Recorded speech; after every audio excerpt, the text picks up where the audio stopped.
Sejam bem-vindos a este quinto e último webinar deste ano letivo. Funcionamos ainda um pouco na lógica dos anos letivos. Queria dar as boas-vindas a todos os que já estão e por antecipação àqueles que ainda vão estar, que acredito que vão estar mais colegas neste evento. Queria, eu vejo aqui no sistema que ele está a fazer a gravação desta sessão. Eu vou pedir autorização ao Bartolo e ao Licínio para que autorizem esta gravação. Se não autorizarem, ela não é gravada. Licínio e Bartolo, ok? Ok, ok. Ok, temos a legitimação para a gravação, obrigado.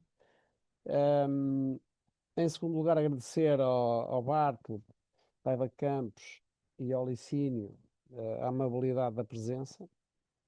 É para a RIMED e para a Fundação Manuel Leão uma honra tê-los aqui hoje, a falar num tema que vos diz muito de diferentes formas. O Bartolo, como um dos, vamos dizer assim, como coautores deste importante marco legislativo, a sua intervenção vai, de algum modo, dar nota desse período, da construção desta lei, como é que esta lei foi construída, e dar nota de algumas peripécias dessa construção. É pelo menos um dos focos, ainda que não seja o único. O professor Bartolo, quer o professor Bartolo, quer o professor Licínio, são ainda professores, ainda que eméritos, da Universidade do Porto e da Universidade do Minho. Eu também sou professor, enfim, embora não emérito, mas enfim, jubilado. E, portanto, temos aqui este traço de união ou de semi-união. E, portanto, o Barto Paiva Campos, alguém muito ligado às ciências da educação, à fundação da sociedade, à intervenção política e cívica ao longo do tempo, autor reconhecido nacional e internacionalmente. O Licínio Lima, uma referência também na análise, na intervenção, na convocação das pessoas para pensarem o tempo que vivemos e o tempo que queremos viver. Creio que a sua intervenção vai também convocar um pouco essa dimensão. Que tempo é que nós queremos viver e que tempo é que nós queremos construir? Não somos meros espectadores do tempo que vemos à nossa frente. E certamente que temos que dar a nossa cota-parte na construção do tempo que queremos que se construa. Agradeço muito a vossa presença. Não vou fazer aqui o rol do perfil académico de um e do outro, porque são demasiadamente conhecidos, ou devidamente conhecidos. O tema, o pretexto, são os 40 anos da Lei de Bases do Sistema Educativo. Tenho aqui um subtítulo: o que se ganhou e perdeu e que futuro construir. Bom, portanto, este é o mote.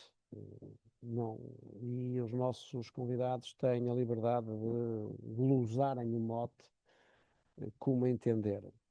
O Bartolo, numa das suas paragens neste mote, falará certamente no processo de construção desta lei, ainda que não se limite a isso, e algum dos seus traços constituintes. E o Licínio Lima focalizar-se-á provavelmente na questão da educação de adultos, da autonomia pedagógica das escolas, gestão democrática das escolas, a linguagem conceptual da lei e aquilo que provavelmente irá acontecer no futuro próximo. Bom, estão apresentados os nossos convidados e apresentado o tema, a metodologia. Portanto, o Bartolo vai começar a sua intervenção. É expectável que dure cerca de 20 minutos. Portanto, são 18h10 até às 18h30, mais ou menos. Depois o licínio, os 20 minutos do licínio, portanto, até às 18h50, mais ou menos. Mais minuto, menos minuto. Eu não ativarei o cronómetro, portanto, e farei uma gestão flexível deste tempo. No final da intervenção de um e do outro, eu poderei fazer ou não uma ou outra questão, a cada um deles, e depois abriríamos o debate às pessoas presentes. Podem fazê-lo através do chat que temos ativo, colocar a questão por escrito, ou podem também sinalizar a vontade de intervir oralmente, sinalizando na barra de ferramentas do Zoom, levantando a mão virtual, e eu darei a palavra a quem levantar essa mão. Portanto, sem mais delongas e cumprindo já com um atraso de 1 minuto em relação ao tempo que me dei a mim próprio, eu darei a palavra ao Barto Paiva Campos para iniciar então a sua intervenção. Muito obrigado. Quero saudar todos os colegas presentes e agradecer ao Joaquim Azevedo o convite, que já foi dita a razão pela qual fui convidado, é por ter participado, ser um dos, já não sei quantos éramos naquela altura, mas à volta de 250 talvez, mas enfim, um dos que participou na elaboração e na votação desta lei. A minha intervenção terá duas partes, mas eu serei, quer na primeira, quer na segunda, essencialmente descritivo e centrado em factos. Deixo para o Licínio a reflexão, o pensamento, o aprofundamento das questões. Na primeira parte, justamente, centro-me no processo de elaboração e votação da Lei de Bases, e na segunda parte vou-me centrar em alguns dos, portanto, na primeira parte no processo, na segunda parte em alguns dos resultados, sobretudo resultados mais ligados à organização do sistema. Imagino que o Licínio vai falar mais das instituições que providenciam a oferta da educação, toda a sua organização, gestão, autonomia, etc. Antes de começar a primeira parte, gostava de lembrar duas coisas. Primeiro é que poucos meses antes do 25 de Abril foi aprovada uma lei de bases. Eu não sei se durante o Estado Novo tinha sido aprovada outra lei de bases da educação, é possível que não. O que ouço falar é sempre da Lei Camoesas, que, de 20 e tal, que nunca avançou. Portanto, mas houve uma lei de bases justamente em julho de 73, no quadro da reforma Veiga Simão. Essa lei praticamente foi abandonada depois do 25 de Abril, mas ainda houve umas tentativas de a continuar, e finalmente isso poderá ser um assunto para reflexão. Não sei se foi assim tão abandonada como isso, mas, ou melhor, eu diria seria um bom estudo a parte em que foi abandonada e a parte em que não foi abandonada. A segunda lembrança é que, a partir dos anos 80, em cada ano, em 80, 81, 82, 83 e 84, houve 5 tentativas de elaborar e de fazer votar uma lei de bases. Quase todos os grupos parlamentares apresentaram propostas, e o próprio governo foi quem começou em 80, julgo que era ministro o Vítor Crespo, mas só em 80 houve uma tentativa, só uma tentativa do PS é que foi discutida em 81, mas foi rejeitada na generalidade, portanto não continuou. E depois em 84, em 83, o MDP-CDE também apresentou o projeto do MDP-CDE, também foi discutido na generalidade, mas o MDP retirou antes da votação. De qualquer maneira, isso significa que se sentia a necessidade de uma lei de bases, até porque foi com a Constituição votada em abril de 76, há 50 anos, que foi considerado mais formalmente que a lei de La Veiga Simão se tornou caduca.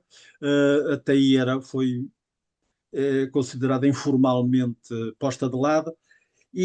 por outro lado, estes projetos e a discussão. Tenho aqui à minha beira um livro ainda da síntese das discussões que houve relativamente à primeira tentativa de elaboração de leis de base em 1980. E foram um contributo, não estive agora a ver se as, as os projetos que os vários grupos parlamentares apresentaram agora em 86, se alguns eram iguais ao que foram apresentando ou se foram mudando, foram fazendo alterações. Pode ser para os historiadores da educação. Bom, processo de elaboração e aprovação da lei de base. Este processo desenrolou-se em 6 etapas. A primeira etapa foi a apresentação de projetos de lei de bases.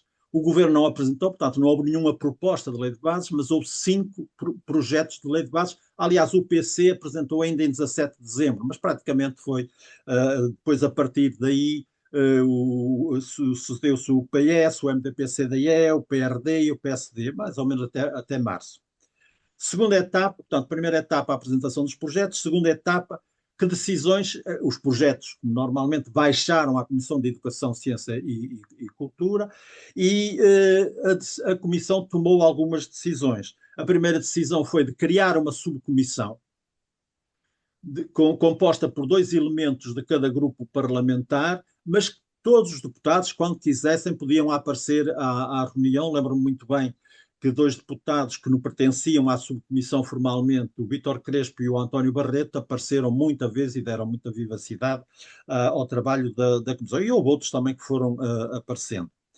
Esta comissão tinha por objetivo, a partir dos 5 projetos, elaborar uma proposta para ir a plenário no final do dia. Portanto, esta subcomissão foi coordenada pelo PRD e, nessa altura, era eu quem coordenava a representação do PRD na comissão. A comissão decidiu também que devia ser elaborada uma separata dos projetos e divulgada e fomentado o debate público. Aliás, consagrou um tempo para debate público entre 15 de março e 5 de maio. Terceira, segunda etapa, o que é que a Comissão, as primeiras atividades da Comissão entre esta fase e até ir, como sabem, em geral, quando tudo corre bem, os processos, primeiro, os projetos são vistos na Comissão, depois vão à discussão na generalidade e votação na generalidade, depois baixam outra vez às comissões, para o acerto final e para a votação na especialidade. A votação na especialidade, em geral, é nas comissões, a não ser que alguém avoque qualquer ponto para ser discutido antes da votação na generalidade, para ser discutido em plenário antes da votação na generalidade e depois a votação na generalidade. Claro que às vezes há pequenas leis que correm um circuito mais rápido, mas, digamos, esta é a estrutura das grandes leis, pelo menos como esta. A subcomissão que é que fez? Portanto, contribuiu para a divulgação dos projetos, contribuindo para a elaboração da lista das entidades a quem devia ser enviada e pediu que, no envio às várias entidades, fosse pedido que organizassem debates, que enviassem pareceres e, de facto, vieram muitos pareceres. Num dado momento, propusemos aos serviços da Assembleia que fizessem uma sistematização desses pareceres. Tenho a impressão que nunca foi feito. Eu, pelo menos, não tenho nenhum exemplar. Depois a subcomissão fez divulgação na comunicação social, colocou anúncios, convocou uma conferência de imprensa onde o coordenador leu um texto que tinha sido aprovado na subcomissão. Foi uma conferência de imprensa muito pouco participada. Lembremos que nessa altura ainda não havia televisão privada, não havia jornalismo de educação, não havia o público, não havia a internet, não havia os blogs, não havia as redes sociais, não havia os podcasts, não havia nada. Mesmo assim, fizemos ainda mais esforços para haver debates. Houve debates na Antena 1, na televisão, julgo que não conseguimos fazer um debate, mas a subcomissão participou em 9 debates ao longo do país. inclusive na Madeira e nos Açores. Em geral, esses debates eram organizados pelos sindicatos dos professores. Por outro lado, houve mesmo grupos parlamentares que autonomamente também organizaram debates por aqui e por acolá. Além destas atividades, a subcomissão, nesta fase, fez uma primeira análise dos projetos e começou por identificar as grandes questões que, que a versão de síntese que devia elaborar devia contemplar. Portanto, um pouco quase que a estrutura da versão, tendo em conta todos os pontos que eram tocados, abordados pelos vários subprojetos. E elaborou um relatório que foi apresentado justamente na fase seguinte, que foi a fase de debate na generalidade em plenário. Portanto, a primeira intervenção em plenário, nessa altura, foi a leitura desse relatório e no qual identificava as tais 16 questões importantes e considerava que todos os projetos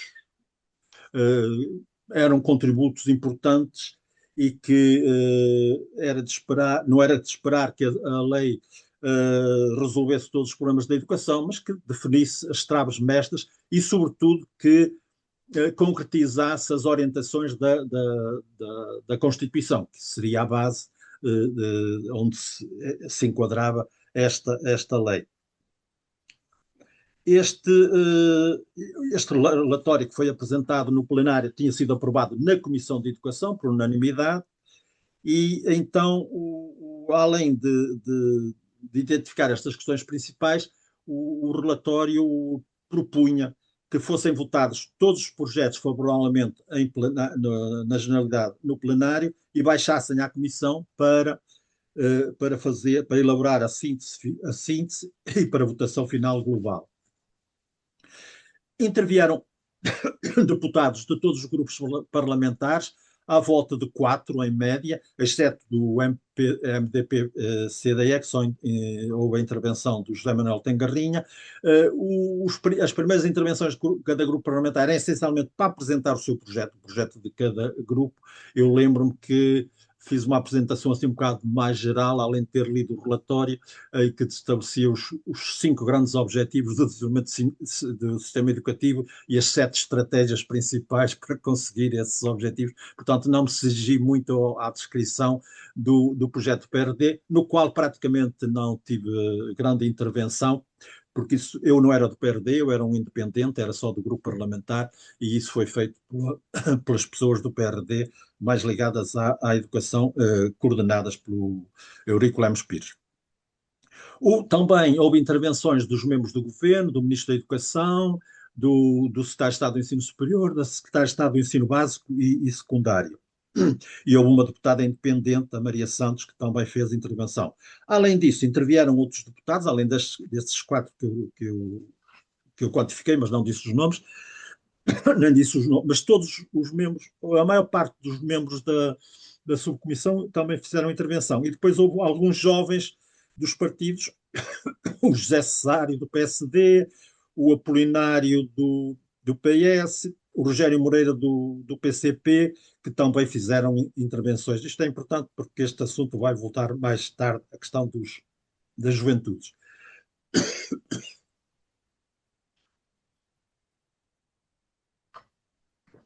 Temos de dizer que estas intervenções foram durante 3 dias, 8, 9 e 13 de maio, e ocupam 60 páginas do Diário da Assembleia da República em formato A4. E isto é importante para qualquer coisa que vai vir mais adiante. Bom, cada projeto foi votado por unanimidade, foi votado na generalidade por todos os grupos parlamentares. Houve um deputado da Juventude Socialista, José Apolinário, que votou contra todos os projetos e disse que era por razões de método e não de conteúdo. E depois disse quais as razões, por escrito, quais as razões pelas quais tinha votado. Podemos voltar mais tarde para quem tiver curiosidade. Portanto, foi aprovado por unanimidade um requerimento assinado por deputados de todos os grupos parlamentares, que solicitava ao plenário que os projetos baixassem à Comissão para discussão e votação na especialidade por um período de 30 dias. Por acaso foi um período de 60 dias, mas enfim, foi o necessário. Mesmo assim, até esta fase da discussão em plenária, a subcomissão já tinha ocupado uh, já tinha ocupado já tinha feito 12 reuniões, ocupado 30 horas, porque agora, na elaboração da versão síntese, ocupou-se, efetuou 30 reuniões que ocuparam 175 horas. Lembro-me que as duas últimas foram as da votação na especialidade, que ocuparam 2 noites. Lembro-me de ir às 6 da manhã para o hotel para tomar banho e regressar à Assembleia. Mas lá iremos. Bom, para além dos 5 projetos, a subcomissão teve presente pareceres e os debates em que participou e elaborou o texto de síntese. Já podem imaginar o que é elaborar este texto de síntese.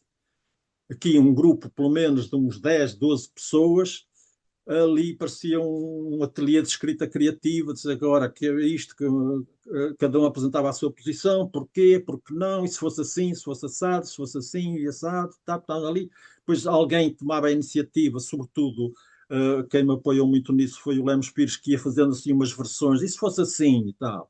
E as pessoas lá iam acordando quando chegássemos a um ponto, pronto, então fica assim, pronto, vamos ao seguinte e tal. E isto naqueles artigos todos, naqueles números todos, naquelas alíneas todas. Bom, portanto, podem imaginar o que é a elaboração de um texto de síntese, de uma lei assim tão grande. Mas deu muito prazer, devo dizer, já agora se posso ter uma nota privada, deu muito prazer este trabalho de, enfim, de permitir e de estimular a intervenção de todos e procurar que encaminhassem para versões de convergência, porque era isso que interessava, porque senão depois a versão síntese não passava. E foi então que chegámos à votação na especialidade e as tais noites. A votação na especialidade é uma tortura, porque vota-se cada artigo, cada ponto, cada linha e depois fica aberto, relativamente a cada ponto, cada linha, fica aberto para apresentarem aditamentos, supressões, alternativas, e tudo isso é votado, e depois há declarações de voto. Isso tudo está publicado no Diário da Assembleia da República em 19 de agosto, foi publicado depois, passado 2 meses, e o Salvador Sampaio, por acaso, publicou um livro com todas essas votações. Obviamente, e isso é uma coisa que fica já dito, houve muitos pontos em que houve grupos parlamentares que votaram contra ou que se abstiveram. Mas, no final, a maioria desses grupos parlamentares votaram favoravelmente a lei, mesmo que houvesse pontos nos quais não estiveram de acordo, mas em que havia uma convergência alargada sempre. Nunca se avança. Obviamente, na especialidade não podia avançar nenhum ponto que não houvesse maioria e, de preferência, maioria alargada. E assim resultou a tal versão que foi a versão final global que foi apresentada que foi apresentada ao plenário para a votação final global. Essa sessão iniciou-se logo com a votação, não houve ninguém que avocasse nenhum ponto, como disse, e, portanto, votaram a favor o PSD, o PS, o PRD, o PCP e a deputada independente Maria Santos. Contra votou o CDS e um deputado independente, Borges de Carvalho. Não sei quem é, já não me lembro. Abstenções, absteve-se o MDP-CDE e abstiveram-se 2 deputados do PS, de nome José Apolinário e António José Seguro. Tinham nessa altura uns 20 e tal anos. Eram da Juventude Socialista e foi em nome da Juventude Socialista que fizeram uma declaração de voto sobre a qual poderemos falar mais tarde, também se estiverem curiosos. No plenário fizeram declaração de voto um deputado de cada grupo parlamentar, o António Osório, o José Manuel Tengarrinho, o Agostinho Domingos, o Fernando Conceição, o Bartolo Campos. Curiosamente fui aplaudido pelo PRD, PSD e CDS. Quando tinha feito a minha intervenção na Generalidade, tinha sido aplaudido pelo PS e pelo PC e por alguém do PSD. Portanto, isto é toda uma história que fica para a biografia. E o Manuel Queiroz também apresentou. houve declaração de voto, mas também fizeram declaração de voto o José Manuel Tengarrinha e o Manuel Queiroz, do CDS-MDP, que também podemos falar disso mais tarde. E a declaração de voto por escrito do António José Seguro e do José Polinário, que se abstiveram também, podemos falar nisso mais tarde. Eu não sei, mas tenho a impressão que já esgotei o meu tempo, que a segunda parte já não vai dar. Na segunda, só, Professor, ainda tem 2 minutos. só dizer Dois, então três. o que ia fazer na segunda parte. Na segunda parte ia abordar alguns produtos relativos ao pré-escolar, aos primeiros 6 anos da escolaridade, à escolaridade obrigatória, ao sistema binário do ensino superior, aos graus académicos do ensino superior e à formação de professores. O que é que eu ia dizer? Ia dizer qual foi a versão que ficou e e as alterações, porque houve 7 alterações à Lei de Bases desde 1986. A última foi na semana passada, na sexta-feira. Enfim, ainda não está promulgada, mas para lá vai. Portanto, ia dizer que alterações é que houve e algumas destas questões, como seja o pré-escolar, ainda é muito discutido o seu alargamento, digamos, o não incluir o tempo de creche e porquê é que não incluiu. A razão principal foi porque se considerava que mesmo a oferta dos 3 aos 6 anos ainda era quase nula ao nível público e que se ia criar uma expectativa muito alargada que depois não seria possível de satisfazer tão pensa. Aliás, só a partir de 95, 96 é que com o Marcelo Grilo se começou a estender a rede pública da pré-escolar e a única coisa, as únicas alterações que foram feitas ao longo do tempo até 2023, 2025 foi declarar que dos 5 ao 6 era universal, que dos 4 ao 5 era universal, dos 3 ao 4. Não. O que é a universalidade? Distinguir a universalidade de obrigatoriedade. A universalidade é que o Estado deve criar condições para que todos possam frequentar, e gratuitamente, obviamente. E isso só acabou em 23 ou até em 25, a última declaração de universalidade. Portanto, claro que é tempo agora de ir para a outra. Dos primeiros 6 anos de escolaridade, também, atualmente, o PSD volta à ideia dos 6 anos. O problema que se punha era se o segundo ciclo devia estar mais ligado ao primeiro ou mais ligado ao terceiro. É essa a grande questão sempre. E aí não houve alteração nenhuma até hoje. E ultimamente o PSD já levantou a questão. Depois, quanto ao sistema binário, era um grande sistema binário que, aliás, consagrava o que dizia a Lei Veiga Simão, consagrava o que fizeram os governos constitucionais até então, criando o ensino politécnico e o ensino universitário, portanto ficou consagrado na e que progressivamente foi esbatendo até na passada sexta-feira, para utilizar o verbo utilizado nos jornais vinha assim, não sei se foi na lei, foi diluído o sistema binário num sistema binário flexível, de tal maneira que agora haverá universidades politécnicas e universidades universitárias. Pronto, e o resto fica por formação de professores, também falaremos, podemos falar depois na discussão. Muito obrigado, Muito bem. desculpem lá. Diga Não, lá. perfeitamente, professor. Está perfeito. Muito obrigado pelo rigor e pelo interesse da sua apresentação. Agora venha Cumpriu lá a pergunta. perfeitamente o que tínhamos combinado, 21 minutos, portanto está ótimo.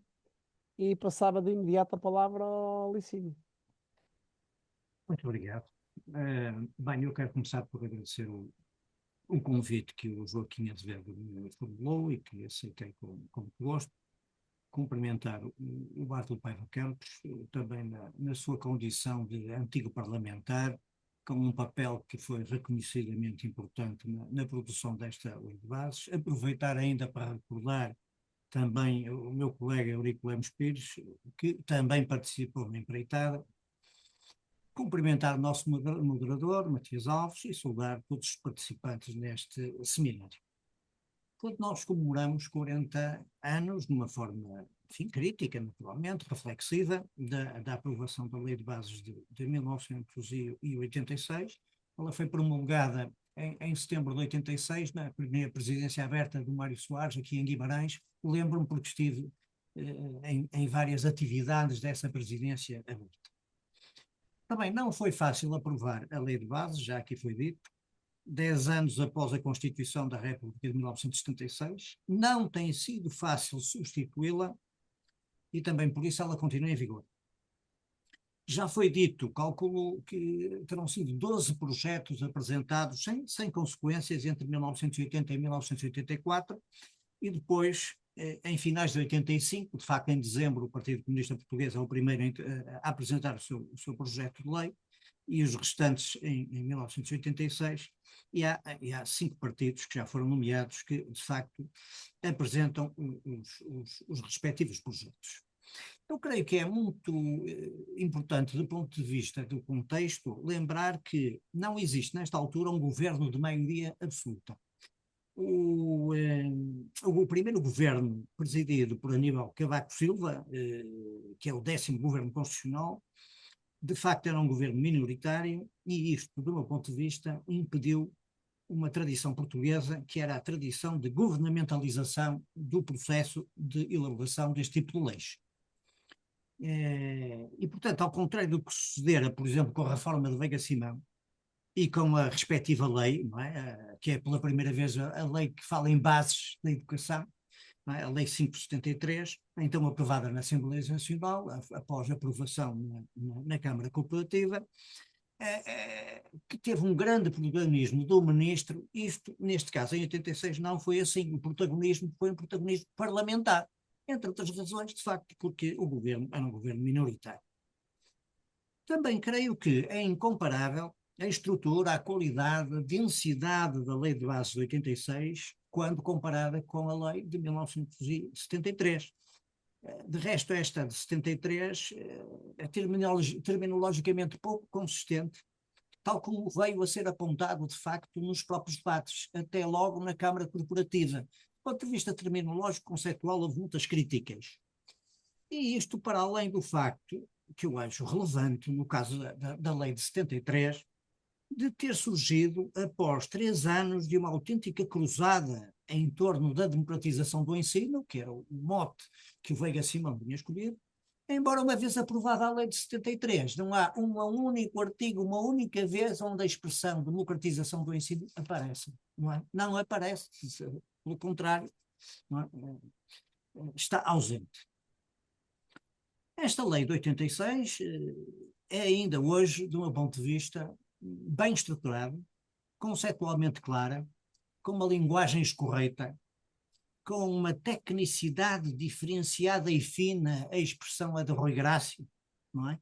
Que atribui essa tecnicidade diferenciada e fina ao peso novo de uma comunidade científica. Essa comunidade é a comunidade das ciências da educação, curiosamente. A sua plasticidade também me parece evidente, tendo sido alvo de algumas alterações, mas tendo-se revelado passível de recepções políticas muito diferenciadas consoante os governos, e, portanto, eu creio que é difícil, e tem sido difícil, considerá-la como um verdadeiro obstáculo às políticas educativas, às políticas públicas contemporâneas. Ninguém tem ido muito por esse caminho. Embora possa ser-lo, não é? Mas ninguém tem ido por esse caminho. No plano político, queria lembrar que resistiu até à sua substituição em 2003, 2004, por proposta do governo de Durão Barroso, sendo Ministro da Educação à época David Justino, a então proposta Lei de Bases da Educação, caiu o sistema e não caiu por mera coincidência, já conceitualmente recheada de categorias como competências, qualificações, capital humano, recursos humanos e outras que eu considero pessoalmente de fundo tecnocrático, foi, porém, esta lei devolvida à Assembleia da República, vetada pelo Presidente Jorge Sampaio. As questões relativas à participação na gestão democrática das escolas e à substituição do conceito de rede pública por rede nacional, que era o que se propunha então, foram, entre outras, invocadas pelo Presidente da República, talvez mais sensível aos princípios, aos comandos constitucionais, do que aos anunciados objetivos de desestatização da educação, que eram um dos argumentos fundamentais da proposta. É claro que, como sabemos, não há leis perfeitas e que, em muitos casos, a erosão do tempo se faz sentir, não é? Embora a lei adote uma perspectiva global, por exemplo, de educação permanente, hoje uma perspectiva simplesmente ignorada nos discursos políticos sobre educação. Por exemplo, a educação de adultos não chega a conhecer um protagonismo que seria expectável, seja em termos teóricos, seja em termos políticos. Falta, sobretudo, um conceito global, integrado, de educação de adultos, em vez da sua divisão entre a educação escolar de adultos, que é o ensino recorrente, sobretudo, e a educação extraescolar, que seria a preparação para o emprego e a formação profissional de ativos, na maioria dos casos. Trata-se aqui, curiosamente, de uma lei pouco avançada nesta área, não é? O que vem agravar-se depois com as políticas educativas intermitentes e contraditórias que todos conhecem e que nos trouxeram até aqui à situação que vivemos atualmente em termos de educação de adultos, não é? No capítulo da política e administração da educação, a descentralização e a autonomia das escolas ficaram aquém do que seria esperável no quadro de uma concepção mais substantiva da gestão democrática da educação e das escolas, que estava consagrada, está e continua na Constituição da República Portuguesa. É certo que a lei adota uma lógica próxima da Constituição da República quanto à futura regionalização do país, que em meados da década de 1980 pareceria possível, plausível. Refere-se, por isso, a lei aos departamentos regionais de educação, não como meras destinações desconcentradas do Ministério, como viriam a ser as direções regionais de educação criadas em 1987, mas antes como órgãos descentralizados e autónomos, que pertenceriam às regiões administrativas, ainda hoje por criar, como sabemos.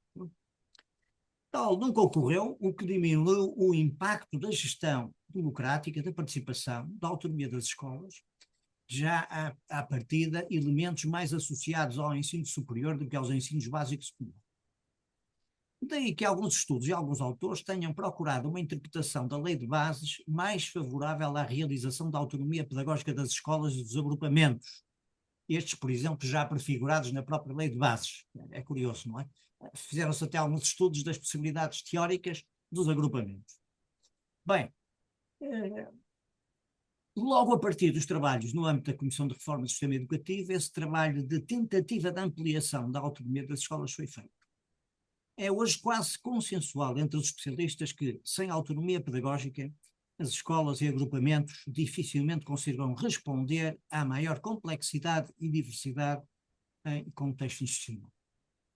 Embora hoje os discursos sobre a autonomia revelam uma ambiguidade a que eu chamaria primordial, entre, por um lado, a autonomia pedagógica das escolas, dos seus órgãos colegiais, dos seus profissionais e, por outro lado, as reivindicações de uma autonomia de gestão a favor das lideranças individuais e dos chamados dirigentes ou gestores de topo. Isto também ocorre nas instituições de educação superior, e eu até diria com mais intensidade nestas, onde, apesar de tudo, a autonomia efetivamente existe. Nestas, como noutras matérias, é visível na Lei de Bases do Sistema Educativo um conjunto de tensões entre democratização e modernização, embora globalmente se possa afirmar que esta lei se assume em relativo contraciclo face às reformas neoliberais e gerencialistas que na década de 1980 varriam países como a Grã-Bretanha, a Austrália ou a Nova Zelândia. Talvez também por esse facto a leitura da lei hoje remeta para um tempo de feição vintage, digamos assim, não é? Perdoem-me a analogia, anterior à expressão global de uma nova língua que emergiu à escala global, sob orientação às vezes da OCDE, da União Europeia, do Banco Mundial, uma vez ou outra até mesmo já da Unesco, e que de há muito podemos encontrar na legislação escolar ordinária e nos discursos escolares, mas cuja matriz não se encontra de facto na Lei de Bases de 1986. Esta matriz pode ser recheada de elementos como eficácia, eficiência, competitividade, capital humano, produtividade, isto é, todo um universo semântico mais associado a uma impregnação empresarial da educação do que propriamente ao desenvolvimento humano, democrático, sustentável, etc. A educação como direito humano básico, se quisermos, para facilitar. Curiosamente, logo após a aprovação da lei, não faltou quem chamasse a atenção para recessões governamentais marcadas por uma visão neoliberal. A expressão foi usada por Manuel Ferreira Patrício, reitor da Universidade de Évora e membro da Comissão da Reforma do Sistema Educativo, o que não deixa de ser significativo, não é? Até algo surpreendente.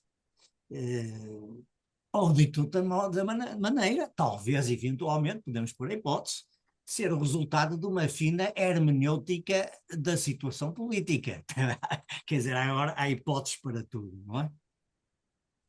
Mais tarde, o nosso colega Almerindo Afonso regressaria a este tema, mesmo quando com grande prudência e rigor, não deixaria de propor o conceito de neoliberalismo educacional mitigado, referindo-se sobretudo à década de 1985-1995. Atualmente, face ao panorama político-partidário em Portugal, arrisco-me a afirmar que a Lei de Bases de 1986 terá poucos defensores. Até mesmo quando a lei se refere à existência de um departamento governamental que, de acordo com o artigo 1º, número 5, será responsável pela coordenação política relativamente ao sistema educativo, independentemente, diz a lei, das instituições que o compõem, e que incumba um ministério especialmente vocacionado para o efeito, estou a parafrasear, que a lei de bases não chega a nomear por razões de ordem legal, porque a lei de bases não podia dizer qual era enfim, o nome, a designação desse ministério, dado que isso é uma competência do governo através da sua respectiva lei orgânica.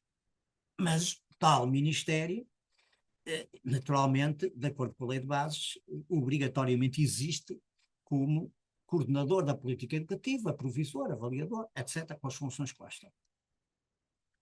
Ora, tal ministério parece encontrar-se hoje em profunda metamorfose, sendo talvez mais claras e objetivas as entidades de gestão, entretanto criadas, institutos e empresas públicas, do que propriamente o significado ou mais radicalmente a existência do próprio ministério como departamento governamental.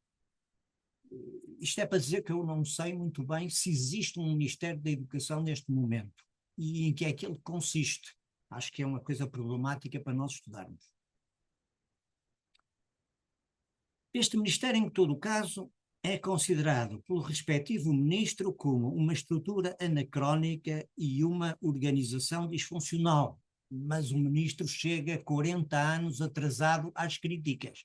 Porque se nós formos ver historicamente, desde os anos 80 que os ministros fazem esta crítica. Entretanto, não falo já dos académicos, não é? Enfim, que são muito mais exagerados nas suas críticas que nos são. Entretanto, este ministério parece ter sido ou estar em vias de ser transfigurado, aparentemente, sob um dos signos da nova gestão pública. E o moto é dirigir, não remar. Não é? Pelo que poderá vir a ser difícil perceber a quem cabe a missão de definir, ordenar, promover, especialmente promover e prover, executar e avaliar as políticas educativas. Por este exemplo, se poderá imaginar o que uma futura lei de bases do sistema educativo poderá conter em termos de valores, organização, educação, pedagogia, democraticidade, participação, etc.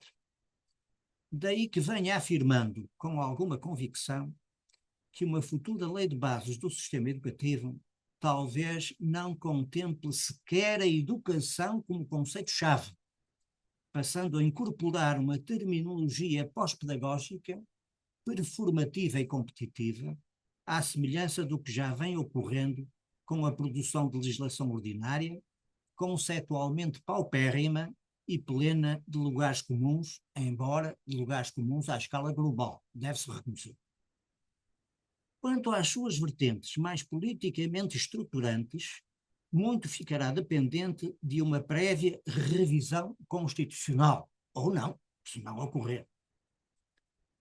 Revista a Constituição, é mais plausível a aprovação de uma nova lei de bases, não direi da educação, conceito em crise, como já disse, e em processo de evacuação dos grandes discursos políticos, mas de outro conceito mais compatível com as concepções técnico-instrumentais e económicas que já dominam o campo. Neste particular, a lei de bases do sistema educativo é de outro tempo, não só por ser antiga, nem tanto por ser antiga, porque, na verdade, no momento da sua produção, as concepções instrumentais já emergiam com grande força e intensidade noutros países e noutros contextos. Mas, sobretudo, porque foram distintas as suas opções políticas, resultantes da correlação de forças no Parlamento, em 1986, da Constituição da República em vigor, que era já a Constituição objeto da primeira revisão, a Constituição revista em 1982, e do facto de ser, apesar de tudo, a lei de bases do sistema educativo do regime democrático que se seguiu ao 25 de abril de 1974 e que até agora continua nessa posição. Muito obrigado pela atenção. Tens o microfone desligado, Matias.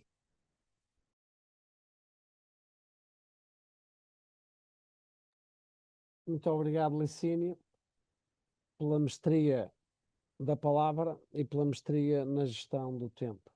Muito obrigado. Bom, eu, como disse, vou fazer aqui uma ponte para o auditório, não resisto a fazer duas perguntas muito simples,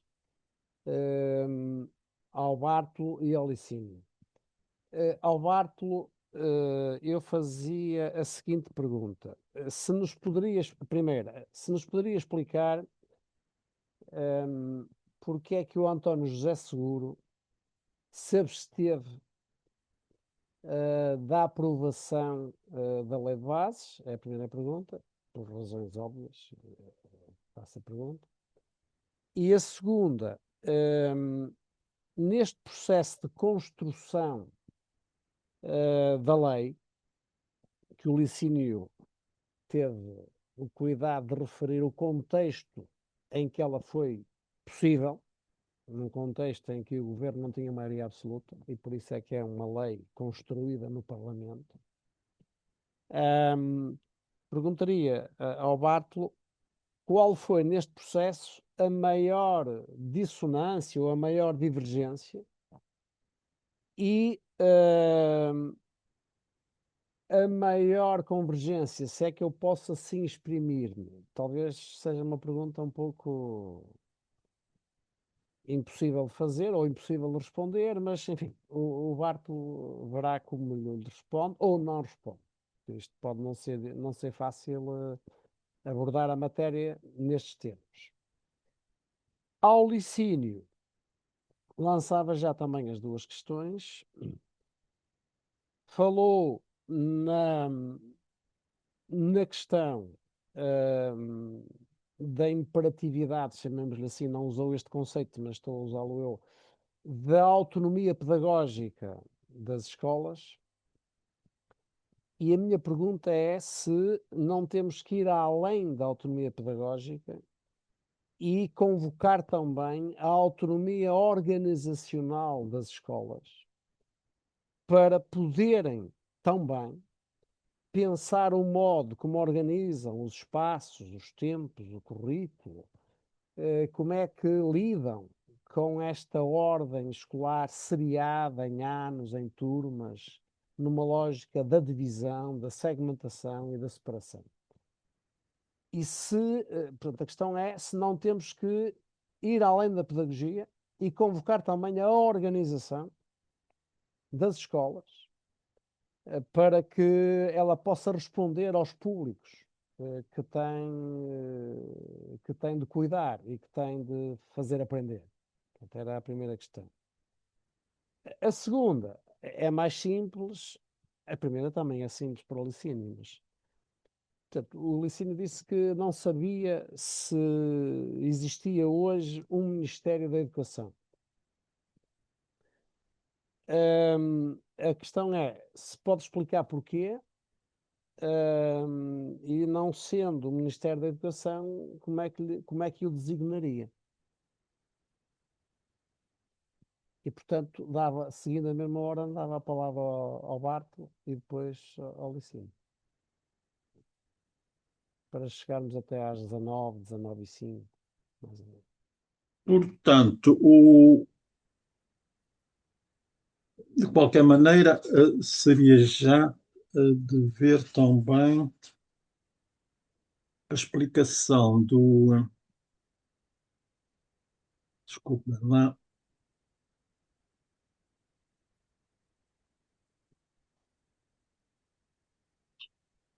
Eu ligaria a abstenção na votação final global também ao voto contra na generalidade do outro membro, o José Polinário.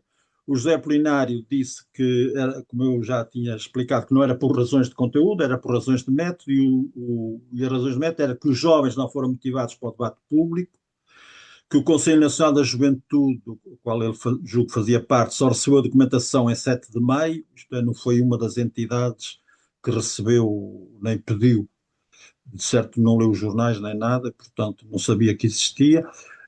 Só foram dedicados 2 dias à discussão, eu conto 3, que ainda assim é 50% a mais, não é?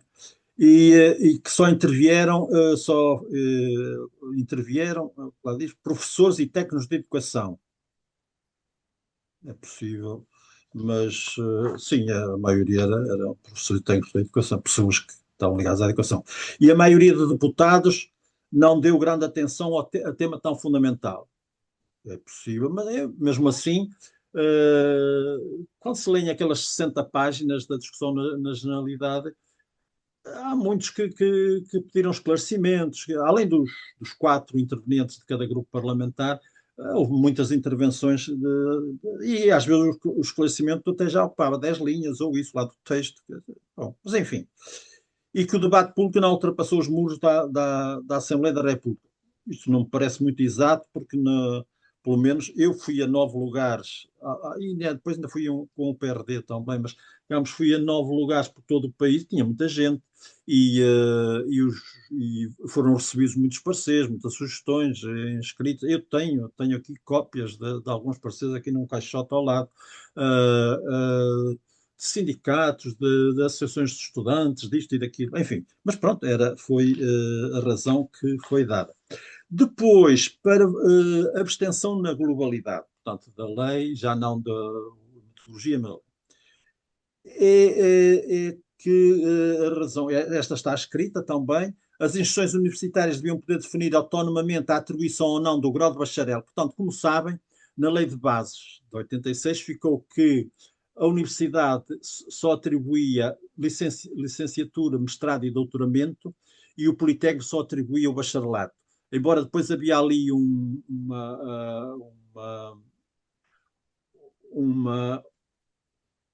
uma maneira de o Politécnico também atribuir a licenciatura, porque, e isso é a questão que vai vir daqui a um bocado do MDP-CDS, que era a história dos professores do segundo ciclo, do preparatório, não serem licenciados, sendo formados nas escolas superiores de educação. Se o Politécnico só atribuísse bacharelato, tanto seriam bacharéis, e portanto foi aí que se desenvolveu aquela invenção dos diplomas de estudos superiores especializados, que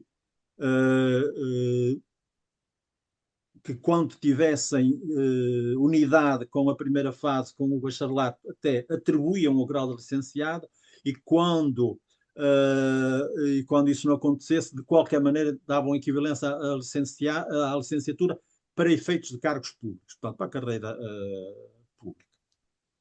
E, portanto, justamente, eles diziam que os institutos politécnicos, por exemplo, engenharia, contabilidade, administração de serviço social, poderiam conferir o grau de licenciado, como, aliás, já tinha sido deliberado numa resolução que não tem efeitos vinculativos da Assembleia da República em 1980. Portanto, o protesto por esta questão não ter merecido discussão específica no plenário.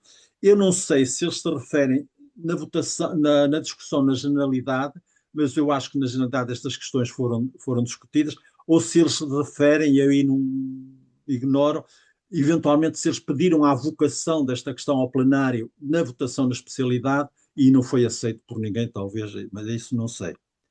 Agora, isto do Politécnico ter licenciatura e da Universidade ter bacharelato, que era a outra coisa, e se fôssemos ver a história dos graus, depois víamos como é que a Universidade também tem bacharelato, mas não interessa. Esta era, de facto, a posição do PRD, que não passou, e não foi por isso que o PRD se absteve na votação final global. Depois, quanto às divergências e convergências, eu acho que as convergências maiores foram PSD, PRD, PS e um pouco PC, grande colaboração do António Osório e do Jorge Lemos, trabalhavam ali grandes trabalhadores e, como eu costumava dizer, quando se combinava algo, quando se chegava a um consenso, estava feito. Quer dizer, foi uma participação muito importante. Quem divergiu mais foi o CDS. Primeiro, não apresentou nenhum projeto.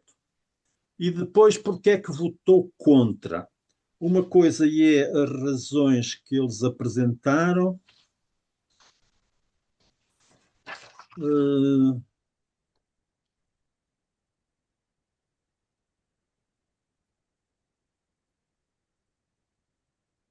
ver. Bom, o CDS não apresentou o projeto. O CDS tinha uma presença muito irregular naquelas 175 horas, muitas vezes não aparecia. E diversificada, uma vez um, uma vez outro, portanto, difícil de manter a continuidade do que acontecia com os outros grupos parlamentares. E depois, no dia da votação na especialidade, apareceu um deputado que nunca tinha aparecido durante os trabalhos e levava uma lista de propostas de substituição, de aditamentos, sobretudo, a maior parte, todas relativas ao papel da família. Eu devo dizer que uma boa parte delas até não teria, eu pessoalmente não teria nada contra, e julgo que até outras pessoas não teriam. Mas foi o facto de não terem participado durante todo o processo e aparecerem na altura da votação, na noite da votação da Generalidade, com aquela encomenda, que foi tudo rejeitado. Quer dizer, isso foi a reação de todos, foi unanimemente rejeitado, o que ficou, obviamente, imagino, descontente. Depois, a partir do discurso que o CDS fez no plenário, que os grupos parlamentares puderam apresentar oralmente as suas declarações de voto, e neste caso a votação de voto contra, diziam que faltava uma referência explícita à igualdade de tratamento do ensino particular e cooperativo em relação ao ensino público, como única forma de dar efetivo conteúdo à liberdade de escolha, pelas famílias e pelos alunos, do modelo e da natureza do ensino. Portanto, estão a ver, mais uma vez, a família e o privado. Depois, a extensão das comparticipações da ação social escolar aos alunos mais carenciados do ensino particular não superior, que propusemos acentuar o papel fundamental da família no processo educativo, em particular nas idades mais jovens, encontramos o acolhimento escasso, tímido e desconfiado, foi contra. O facto de estar excluído o bacharelato no ensino universitário, e depois também aquela questão, que era a questão na qual estava de acordo com a mesma posição que o MDP-CDS, que era a primarização do atual preparatório. Portanto, o problema da primarização do preparatório é que se a formação dos educadores do primeiro ciclo e do segundo ciclo, naquela altura ainda é ensino primário e preparatório, era nas escolas superiores de educação, e se que eram do Politécnico, e se o Politécnico só podia atrair bacharelato, só seriam bacharéis, ora no preparatório, os consideravam que já estavam um nível mais acima dos bacharéis, já era um nível de licenciados, embora parece que a percentagem de licenciados nessa altura não era assim muito grande. Mas enfim, mas a imagem aqui era terreno dos licenciados. E, portanto, o MDP dizia que isso era primarizar o preparatório, aliás, votou contra a formulação, mesmo o MDP votou contra a formulação do primeiro ciclo, do conteúdo que diz, a lei diz, primeiro ciclo, desculpem lá. O primeiro ciclo, o ensino é globalizante da responsabilidade de um professor único que pode ser coadjuvado em áreas especializadas. Aliás, eu penso que esta versão ainda hoje é capaz de corresponder ao que o PSD quer. No segundo ciclo, o ensino organiza-se por áreas interdisciplinares de formação básica e desenvolve-se predominantemente em regime de professor por área, e não está dito, mas é para cada aluno, não é um professor que é por área e dá uma disciplina a uns alunos e dá outra a outros, e cada... Bom, sabem o que estou a referir. Bom, o MDP votou contra esta linha B do segundo ciclo, porque justamente dizia que impedia a pluridocência no ensino preparatório, quer dizer, que era um obstáculo à pluridocência. Aliás, o PRD também fez uma declaração de voto, mas não votou contra, dizendo que era pena que não se indicasse que esse número de áreas devia ser reduzido. Portanto, havia o problema de áreas interdisciplinares mais temáticas, digamos assim, e o problema de pluridocência, que era docente por cada disciplina, muitas disciplinas e isso tudo. E aqui o CDS também alinhou nisto. Portanto, uma divergência aí, divergência. O MDP, essa do segundo ciclo, foi a grande razão. Estava agora aqui à procura já baralhei as páginas. Bom, outra divergência, essa conjunta do MDP e do PC, é que ambos eram pela inexistência do Politécnico. Só tinha sentido o universitário, o ensino universitário, com universidades ou com institutos, escolas superiores não integradas em universidades. O que devo dizer era a minha posição ainda hoje.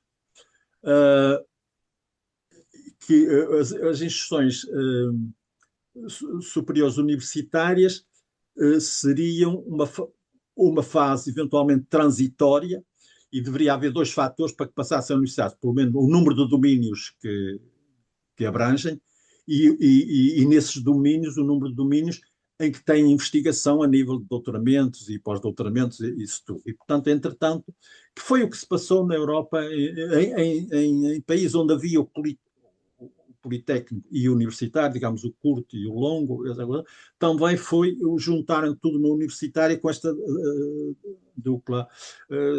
estas duplos estabelecimentos ou isso. Pronto.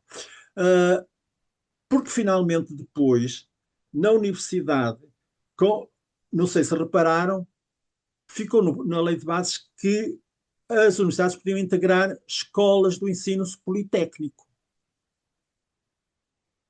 E em muitos distritos não havia escolas superiores de educação, escolas superiores de educação do Politécnico. Essa função ficou nas universidades. Aveiro, Minho, Trás-os-Montes, Évora, já não sei como é que é na UTAD. E depois, além disso, bom, em Évora foi a própria Escola Superior de Educação que foi integrada na universidade. Isto é, a universidade tinha instituições, mas essas até eram dentro da universidade, que de facto podiam estar no ensino universitário e não estar dentro da universidade, se só ficassem, enquanto só ficassem com aqueles níveis de bacharelato e licenciatura, enquanto não tivessem capacidade para atribuir doutoramentos, essa coisa toda. Bom, aí, eu diria que o PC e o MDP já está, do meu ponto de vista, como eu estava de acordo com isso, estavam avançados. onde reparar que na lei de bases, por exemplo, não fala de institutos superiores politécnicos. Foi uma manhosice, deixem lá, não deram por ela, mas era uma mãe, digamos, aí talvez eu tenha tido alguma influência, tive influência no inserir as escolas superiores politécnicas nas universidades e na existência de institutos superiores politécnicos. Ficaram contentes com haver escolas superiores especializadas na área disto, daquilo, daquilo outro, não mais nada.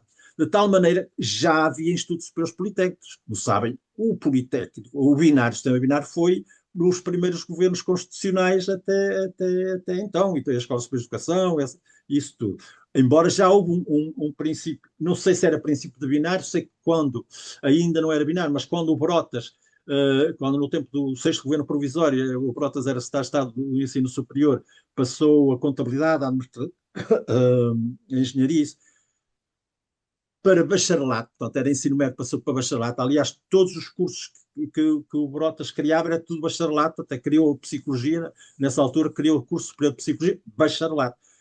Felizmente depois o São Tomé Cardia passou logo para a licenciatura e quando começou a funcionar já era a licenciatura. Mas ele tinha dito, todos tinham que começar por, não sei se já era o princípio de politécnico, mas não, ainda era tudo junto. Mas foram os primeiros governos constitucionais que criaram um sistema binário. PS, PSD e CDS. Foram os partidos que andaram nisso. E foi por isso que o sistema binário ficou. Quer dizer, era obra financiada pelo Banco Mundial, toda aquela história que conhecem e conhecemos os nomes.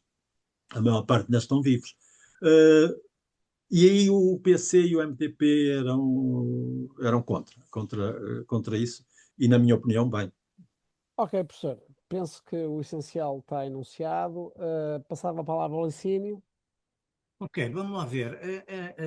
A tua pergunta, a primeira pergunta, que levanta o problema de saber se a autonomia organizacional das escolas e agrupamentos não é indispensável para a concretização da autonomia pedagógica das escolas, diria, é como perguntar a um cego se quer ver. É claro, obviamente, estamos de acordo, não é? Quer dizer, não tenho dito outra coisa. E vou mais longe até, quer dizer, porque ela tem que ser uma autonomia estatutária em diversos aspectos, ela tinha que ser uma autonomia, por exemplo, para decidir se quer um diretor unipessoal ou se quer manter um conselho diretivo, quer dizer, isto é óbvio, e assim vai. Porque é que eu procuro, como porta de entrada para este problema, focar-me na autonomia pedagógica? Porque ela é a autonomia verdadeiramente substantiva. Quer dizer, face à complexidade da educação hoje, da escola pública, da diversidade social, étnica, cultural, religiosa, etc., quer dizer, hoje nós percebemos mais facilmente que digamos, uma gestão pedagógica heterónoma, ela é impossível, quer dizer, ela cava a sua própria sepultura. Não é? E, portanto, a autonomia pedagógica é a porta de entrada. Agora, nós temos, de facto, do ponto de vista jurídico, alguns problemas para confrontar. Na verdade, a Constituição da República Portuguesa ainda hoje fixa a autonomia para o ensino superior. Não é? Em nenhum momento permite, no plano substantivo, alargar a autonomia, este conceito de autonomia, não é? Às escolas do ensino básico secundário. E a lei de bases vai na mesma orientação. Vai na mesma orientação. Portanto, quando nós, por exemplo, nos trabalhos da Comissão da Reforma, não é? Os trabalhos produzidos por o Formosinho, Fernandes e Leme, vão confrontar-se com essa questão, no fundo não fazem uma argumentação jurídica, fogem disso, não é? Fogem disso, fazem uma argumentação pedagógica. Isto é impossível hoje uma escola de massas ser democrática sem ter um projeto educativo próprio, sem constituir-se em comunidade educativa. Enfim, estas coisas até entraram, em alguns casos não entraram pela substância, entraram mais pela música do ouvido, não é? Porque o legislador foi adotando realmente estas matérias, não adotou, foi a substância da coisa. Portanto, creio desse ponto de vista que é mais uma estratégia de reivindicação e de chamar a atenção para o lado substantivo e depois exigir, é claro, porque a autonomia organizacional aqui é da organização de gestão pedagógica, não é? Quer dizer, sem ela não é possível praticar efetivamente a autonomia pedagógica das escolas, da relação pedagógica professor-aluno, da avaliação, da didática, da pedagogia, seja o que for. Quer dizer, evidentemente a própria organização quer dizer, a organização numa instituição educativa é currículo, lato sensu, é pedagogia, lato sensu, e portanto estamos absolutamente de acordo. Depois a segunda questão, será que existe um Ministério da Educação hoje?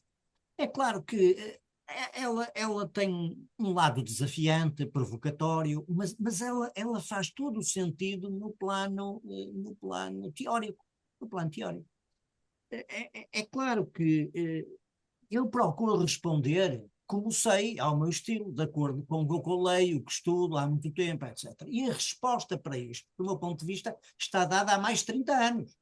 Só não tinha chegado a Portugal, às escolas do ensino básico secundário e ao Ministério das respectivas escolas, mas já tinha chegado antes ao ensino superior. Não é?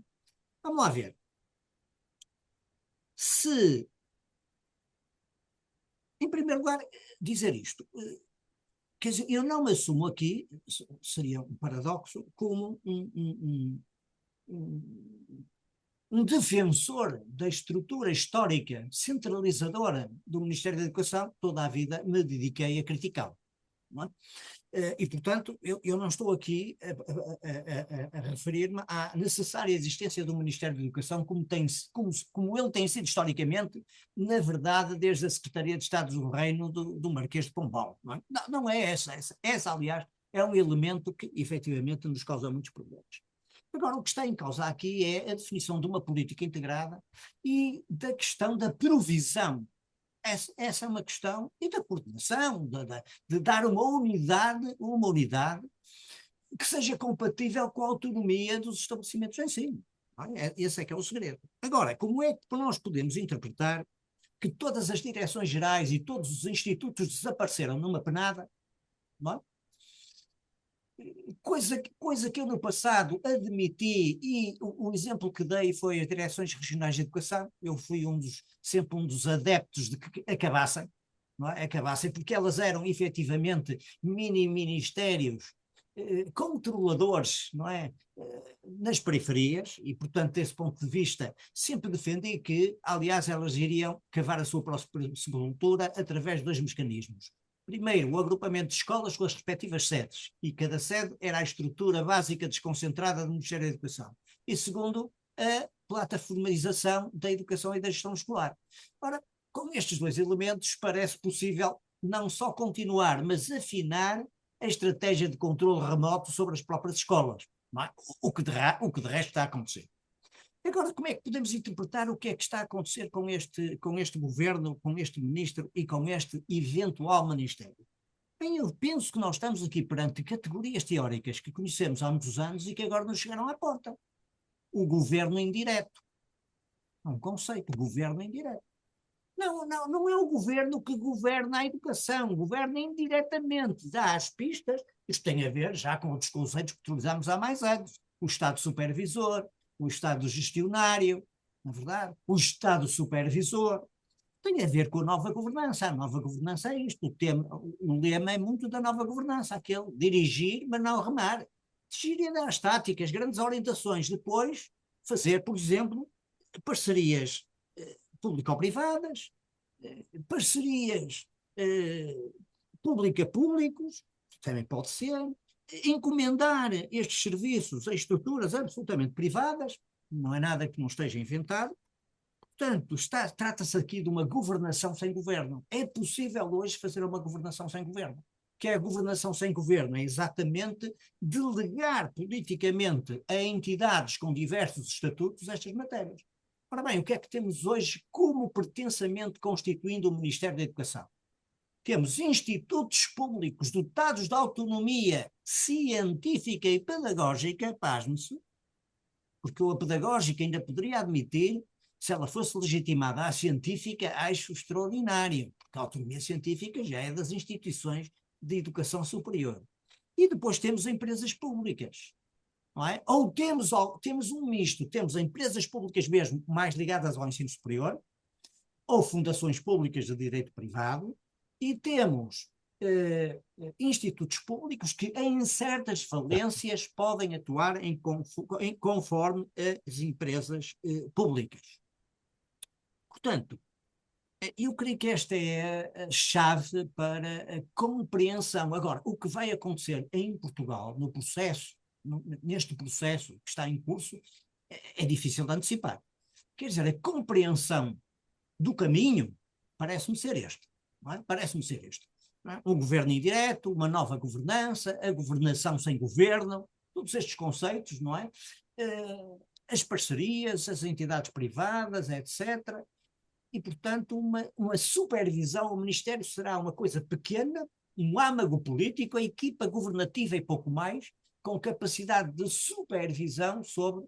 Agora, as questões que se colocam é onde é que estão as responsabilidades públicas, não é? Constitucionais, legais, etc., que amarram estas instituições, estes institutos públicos, estas instituições de tipo empresarial, ao cumprimento de certos valores e de certos direitos constitucionais. Isso depois, na prática, pode ser extremamente complicado. Mas temos matéria de estudo, é o lado positivo da questão. Ok, obrigado, Licínio. Bom, nós temos em tese 10 minutos para o nosso auditório colocar questões em direto ou através, também podem usar, colocar questões por escrito através do chat. Neste momento não há nenhuma, mas podem usar o chat para colocar alguma questão aos nossos convidados, ou podem também intervir diretamente, levantando a mão ou ligando o microfone, se não houver muita confusão nesse processo, para colocar alguma questão, algumas questões, no tempo escasso que temos, aos nossos convidados. Tem, portanto, a palavra. Ou a escrita.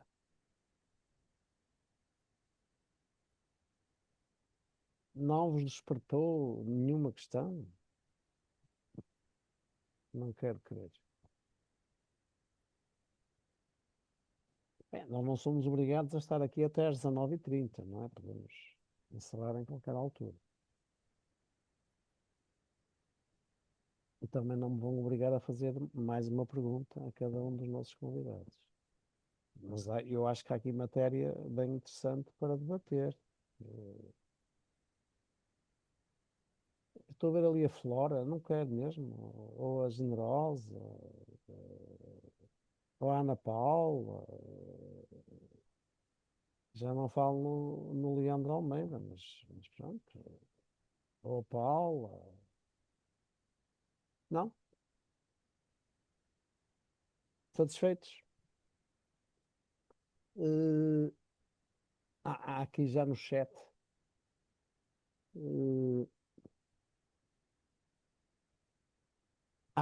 No chat há um pedido para que acedam a um questionário de avaliação deste webinar, mas isso não é problema de uma questão. Mas, enfim, faço também meu este pedido.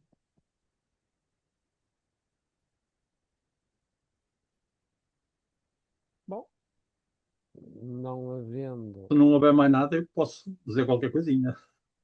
Então, pois, aliás, havia uma questão que eu tinha para o Bartolo, que era a Então tal... digo.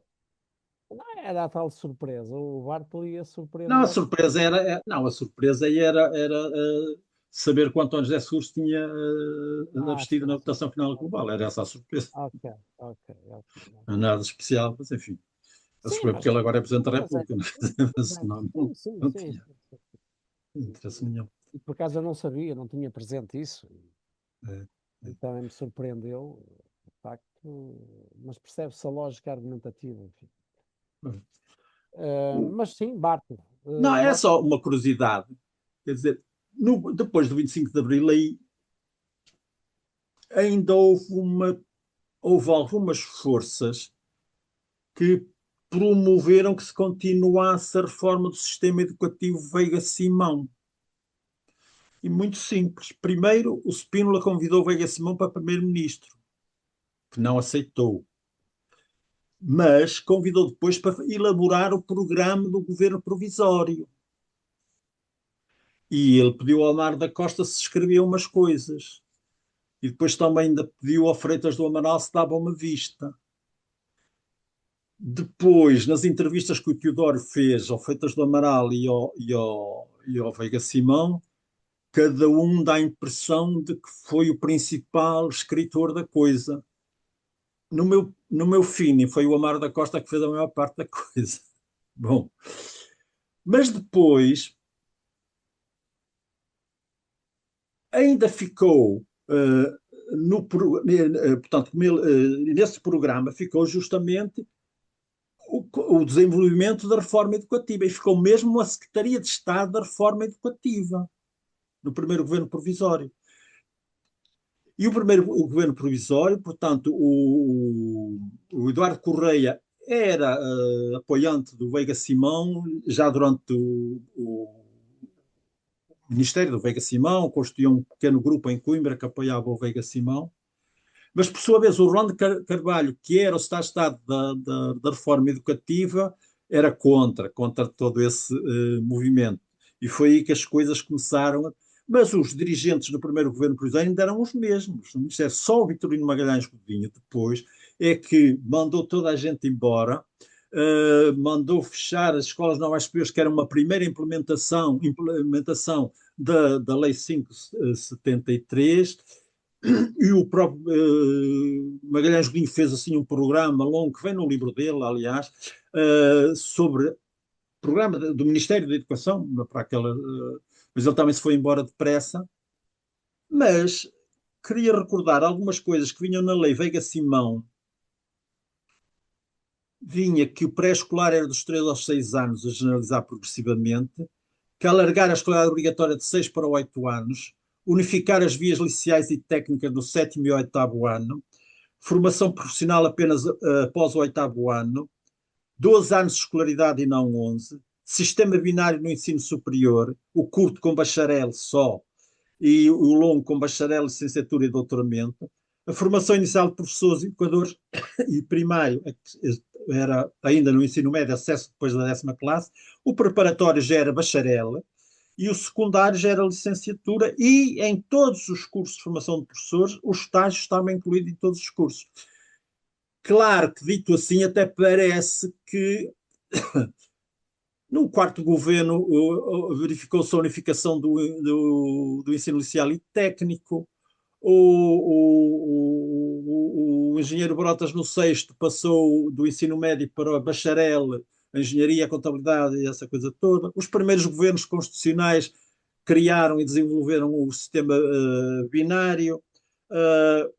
A lei de base de 86 lá estendeu a escolaridade obrigatória, que ficou ali durante 13 anos, ou não sei quantos, 11 ou 12 anos, por contemplar, etc. Isto é, sei que isto não é o espírito, mas são aspectos de organização do sistema que ficaram, que tiveram muita influência também. Era por isso que eu dizia, obviamente que a lei de 86 é totalmente diferente, inspira todas essas coisas da de 73, mas há coisas que ficaram, inclusive o sistema binário, então foi PS, PSD, CDS, Banco Mundial e isso tudo. Portanto, é só uma nota assim, de uma curiosidade. Bem, e bem-vinda. Oh, Muito Matias, se me permite, só no minuto que falta, dentro destas curiosidades, o Spínola naquele primeiro governo provisório é absolutamente central à cooptação política de responsáveis, como se viu. O Veiga Simão, no fundo, só por inteligência estratégica é que não aceita realmente ser primeiro-ministro, etc. Poderia ter sido. Mas é pela positiva e pela negativa, porque quem era desejado como ministro da Educação do primeiro governo provisório por variedíssimos setores que vinham da oposição democrática era um homem aqui de Guimarães, que eu conheci muito bem, sobre o qual escrevi, chamado Joaquim dos Santos Simões, E o Joaquim dos Santos Simões, que é um democrata dos quatro costados, nunca chegou a Ministro da Educação porque o Spínola vetou, portanto não admitiu que ele viesse a ser Ministro da Educação. Eu coincido totalmente na leitura que o Bartolo faz, quer dizer, a lei de bases no primeiro governo provisório está lá e quem ler aquilo é para continuar, só é claríssimo que é abandonada a partir do segundo governo provisório. Agora, ela é abandonada e afastada, mas continua com uma existência espectral, digamos assim, porque ela estruturalmente, em variedíssimos aspectos, continua a influenciar o sistema, mesmo para além daquilo que muitos setores pós-25 de Abril criticam. Esta ideia muito curiosa de que foi o 25 de Abril que desgraçou o país com o encerramento das escolas do ensino técnico, comercial e industrial e com a unificação do ensino, é uma coisa do outro mundo, quer dizer, do plano histórico. É não ter lido não é, as centenas de discursos do Veiga Simão e aquilo que ele preparou em termos de legislação e grupos de trabalho para a feitura do currículo, dos manuais, etc., onde estava o Tavares Emílio, agora não me lembro do nome dela neste momento, mas era a mulher, a Graça Fernandes, a mulher do Rogério Fernandes, e onde estava o próprio Rui Grácio, não a título pessoal, que ele não queria a título pessoal estar ligado ao Veiga Simão, mas como representante da Fundação Gulbenkian. Foi a situação que conseguiram para pôr o Rui Grácio, e aquilo estava avançado. Portanto, a primeira proposta do Veiga Simão é uma proposta que se chama Liceus Técnicos, Liceus Clássicos e Liceus Artísticos, para unificar tudo. E as críticas, depois no debate, sobretudo na Câmara Corporativa já, mas sobretudo na Assembleia Nacional, espante-se, quer dizer, é de espanto, vão no sentido de considerar que isto não é suficiente e que é preciso prosseguir no caminho das escolas pluricurriculares e polivalentes. Era assim, não é? E é assim que fica na lei de 73, escolas pluricurriculares e polivalentes. E, portanto, toda esta... Ademais, o início da unificação do ensino tinha sido preparada por o Inocêncio Galvão Teles. O ciclo preparatório do ensino secundário é o primeiro ponto de partida. Eu até sei porque fui da primeira geração. Quer dizer, quando cheguei àquela idade, não fui para o primeiro ciclo do liceu como estava previsto, fui para o ciclo preparatório do ensino secundário, deve ter sido em 68 ou em 69, não é? Ora bem, portanto, tudo isso estava previsto, não é? Estava previsto e a própria unificação do 7º e 8º ano de escolaridades, porque no sistema Veiga Simão, como o Bartolo disse, a escolaridade obrigatória era de 8 anos, já estava este grupo de trabalho a funcionar com os currículos, manuais, etc, etc. Portanto, há aqui uma série de histórias mal contadas que nós, com o estudo, com a investigação dos jovens investigadores, etc., temos obrigação de desmontar no sentido de falar a verdade, quer dizer, no sentido de aprofundar estas matérias e não deixarmos cair isto nas percepções ideológicas que muita gente vai construindo. Se eu pudesse ainda um pontinho sobre isso, era o 3º e 4º ano experimental foi feito durante o tempo de Veiga Simão, em que colaboraram todas essas pessoas que depois colaboraram com o Rui Grácio, já secretário de Estado, desenvolveu o 7º e 8º ano de escolaridade unificada. Devo dizer que a unificação até o 8º, 9º ano era uma coisa comum por toda a Europa e por todo o mundo. Eu sei isso porque fiz a minha tese de doutoramento sobre isso. E é uma coisa que eu costumo dizer um pouco a rir, é uma política que o centro-direita defende de uma maneira e o centro-esquerda defende de outra maneira, mas defendem a mesma política. A centro-esquerda, o centro-direita diz que é preciso uma formação básica mais substancial, a 4ª classe ou 6ª classe é pouco, uma formação comum mais longa, tendo em conta que o tecido produtivo, essa coisa, já exige outros níveis de qualificação e tal. E, portanto, estão de acordo com a unificação por essa razão económica E a centro-esquerda diz que a escolha na sexta classe é muito cedo e que uns para o técnico depois nunca mais chegam ao superior, e, portanto, para diminuir a probabilidade de discriminação social e essa coisa toda. Se posso dar um testemunho pessoal, no sexto governo provisório ia começar o sétimo ano de escolaridade. E no governo, no Ministério da Educação, havia dois secretários de Estado que eram contra a continuidade da unificação. Eu era a favor e felizmente que o ministro me ouviu e continuamos com a unificação. Sei que as condições em que a unificação foi feita no sétimo e oitavo ano foram desastrosas. Vocês não imaginam o que foi a colocação de professores nesse ano de 75, 76, em que pela primeira vez se fez recurso, o Mário Aguiar fez recurso ao computador, aos cartões perfurados e essa coisa toda, além de outros fatores. Para o desastre, foi um desastre total, aquele ano de 75, 76 e logo o primeiro ano da unificação. De tal maneira que tive depois, no fim do ano, fazer uma série de despachos sobre a avaliação dos alunos, porque alguns tinham tido não sei quantas disciplinas, outros não sei quantos meses, outros não sei quantas isto, aquilo, aquilo, outro, aquilo. São despachos enormes. Eu estou a fazer um livro sobre o sexto governo provisório, sobre as orientações pedagógicas do sexto governo provisório e tenho-me divertido com essa história. Mas, portanto, isso para dizer que o unificado acho que toda a gente considera hoje boa coisa e se víssemos como ficou na lei de bases, aquilo que eu li há um bocado, quer dizer, porque dizia que mesmo